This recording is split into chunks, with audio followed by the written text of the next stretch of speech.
Cricut has added the ability to customize pre-designed cards in Design Space. This opens up countless possibilities. I'm going to use this to change a Mother's Day card to a Father's Day card, but you can use it for any occasion. There are a few things to keep in mind, so we'll go over those as well. My name is Ruth. This is Hank's Maker Mentor, where I help you learn how to make.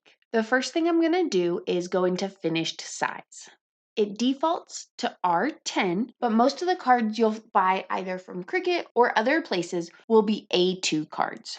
Cricut is now calling them R20 cards. That's the size of the card I'll be using. You can customize the design now, but you can't change the shape from a rectangle to a square or from a square to a rectangle. I'll click Customize and it'll open up the canvas with the design. After I click on the design, these other buttons become functional. I need Contour. Then I'm going to click on each of the letters in Mum to remove them. I'm going to rotate the main card design so I can size and position the word Dad a little easier. I'm also going to zoom way in. I select text and type in Dad, and I'm going to change my font to Bradley Bug Stencil font that I purchased from fontbundles.net, the sister site to designbundles.net. The Cricut design doesn't tell you what fonts were used, so you'll need to choose a font. I'm going to select the main design and the word Dad, use Align, and center them horizontally. Then I'm going to select Attach. So instead of cutting on two different mats, this will cut on one mat without moving anything around. When I click Make It, it defaulted to a standard mat. I think that's because I rotated the image because it hadn't done it on previous cards,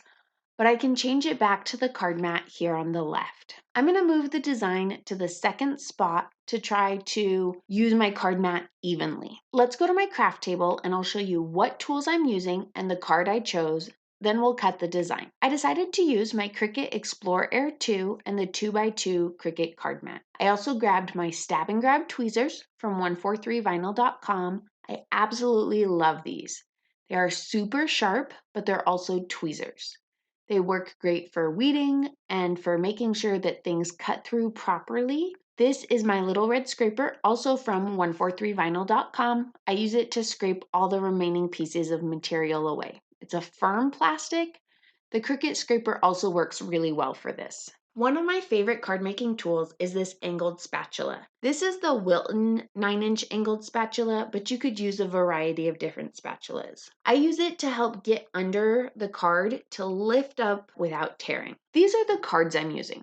I bought them at JoAnns. They're A2 cards, so they measure 5.5 by 4.25 inches. I wrote R20 to remind myself what size I need to make when I'm selecting a card in Design Space. This particular package comes with 40 cards and the envelopes in 8 different colors. Full price, it's $10.99. I got mine on sale or with a coupon. I've already used some of them to help my kids make Father's Day cards for their dad, and I was happy with how they turned out. I need to place it on the mat.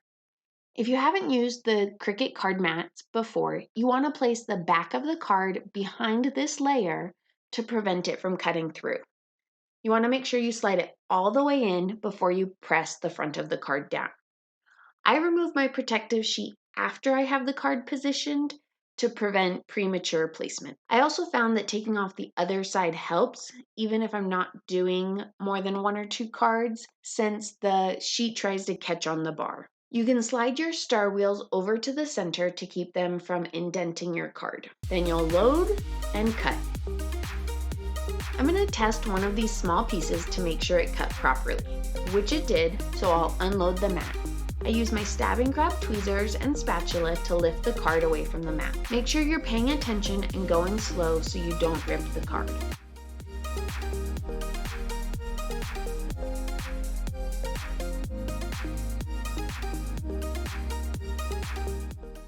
We'll take care of the insert in a minute, but before we do that, I'm going to clean off my mat.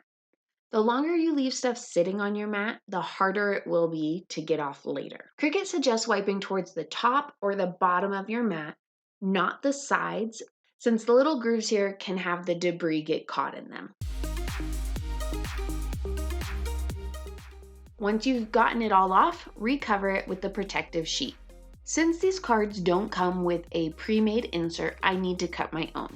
I'm going to use this beautiful metallic paper. You can either have your Cricut cut your inserts on a different mat, or you can just use a paper cutter. I'm going to go with the paper cutter option. The insert needs to be 5 1/4 by 4 inches.